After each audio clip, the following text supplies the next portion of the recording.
eldest son wished to go into the forest to cut wood, and before he went, his mother gave him a delicious pancake and a flask of wine, that he might not suffer from hunger or thirst.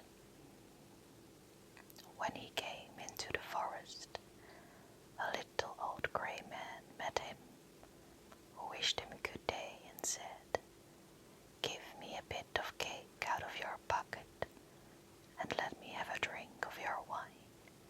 I am so hungry and thirsty."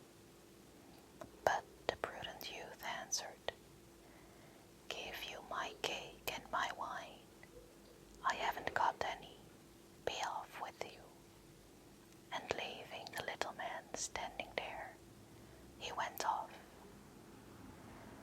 Then he began to fell a tree, but he had not been at it long before he made a wrong mistake, and he hatched him in the arm, so that he was obliged to go home and get it bound up. That was what came of the little grey man. Afterwards, the second son went into the wood, and the mother gave to him, as to the eldest, a pancake and a flask of wine. The little old grey man met him also, and begged for a little bit of cake and a drink of wine. But the second son spoke out plainly, saying, "What I give you, I lose myself, so be off with you." And leaving the little man standing there, he went off. The punishment followed. As he was chopping away at the tree, he hit himself in the leg so severely that he had to be carried home.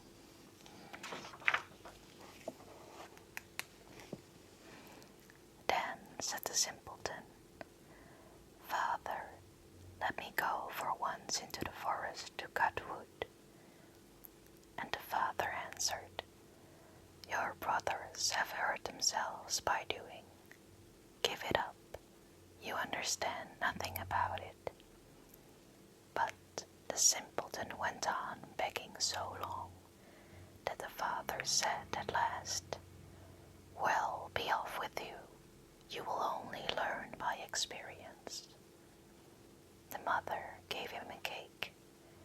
It was only made with water and baked in the ashes, and with a flask of sour beer.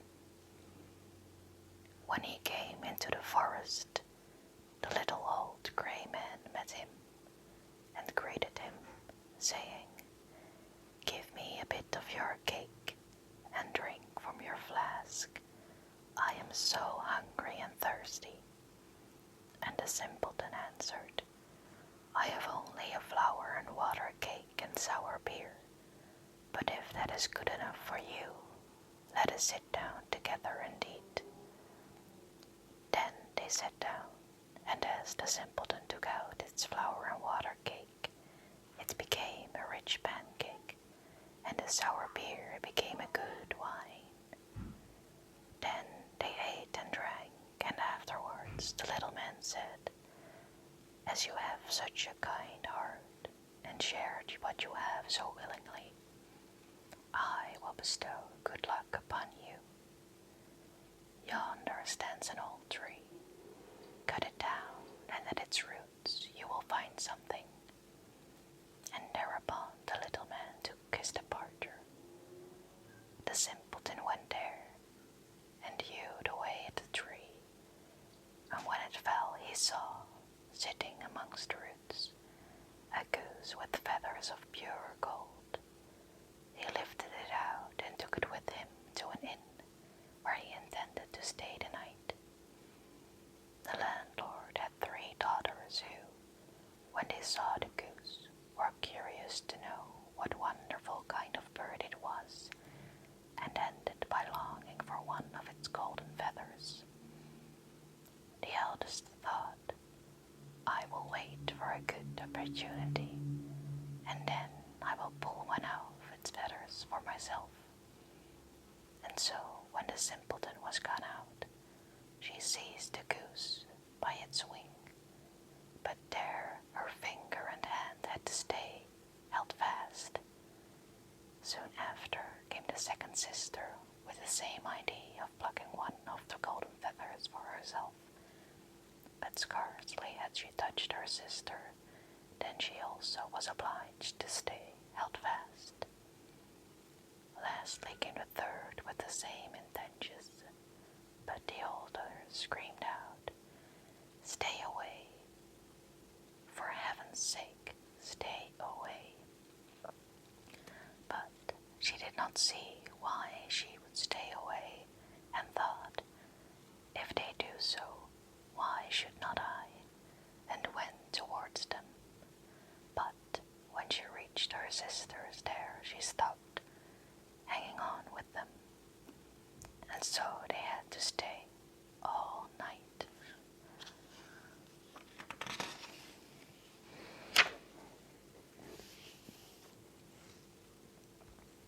The next morning, the simpleton took the goose under his arm and went away, unmindful of the three girls that hung on to it.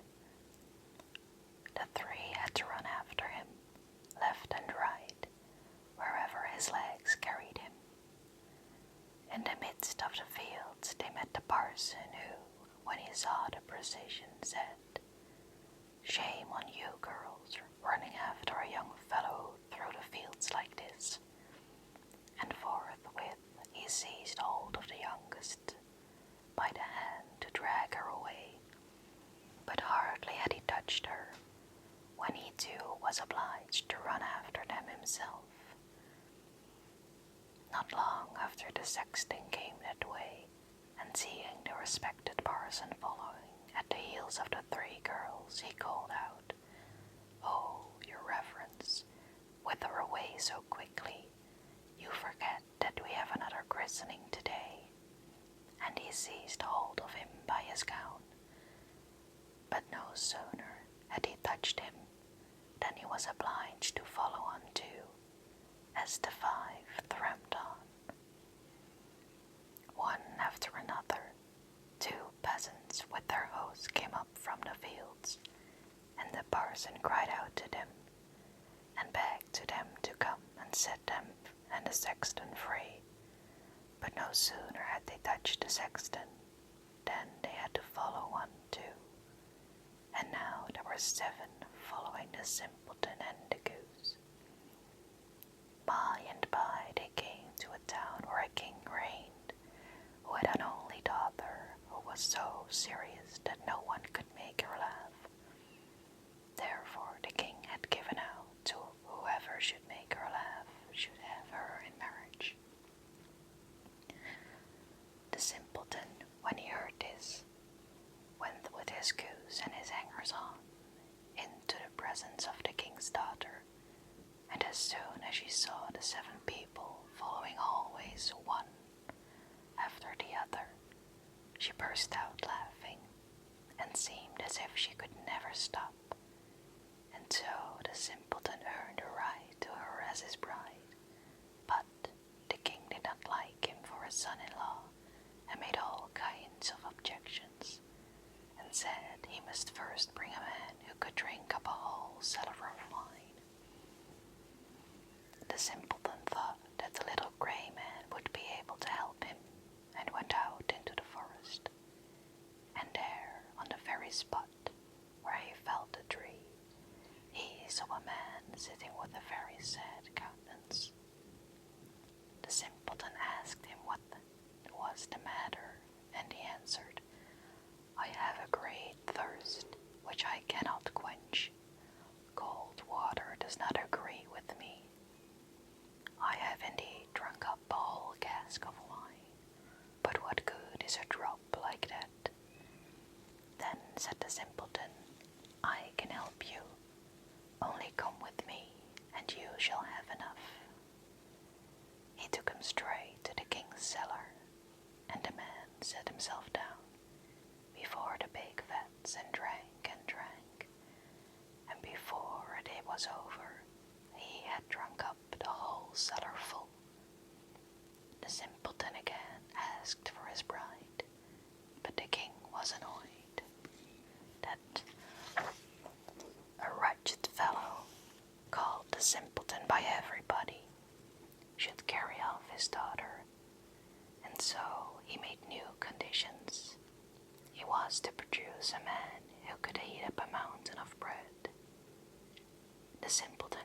hesitate long, but ran quickly off to the forest, and there in the same place sat a man who had fastened a strap around his body, making a very piteous face and saying, "I have eaten a whole big house full of rolls, but what is the use of that when one is as hungry as I am?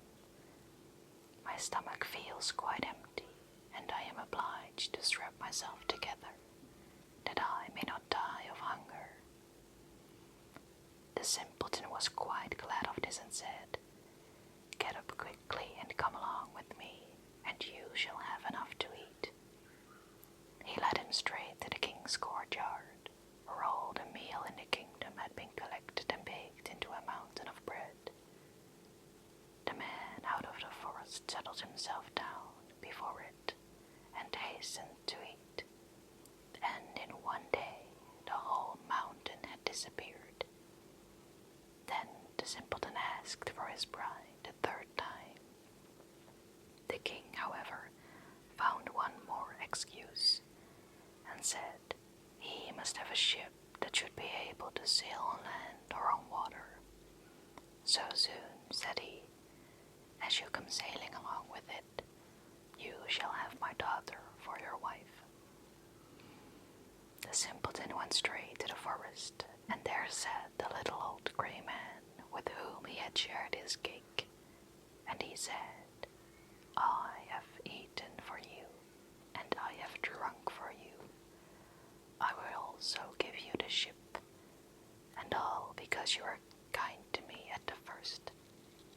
Then he gave him the ship that could sail on land and on water, and when the king saw it, he knew that he could no longer withhold his daughter.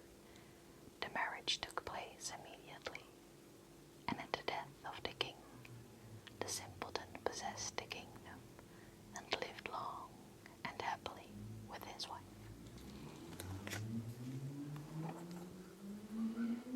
This was the tale of the Golden Goose.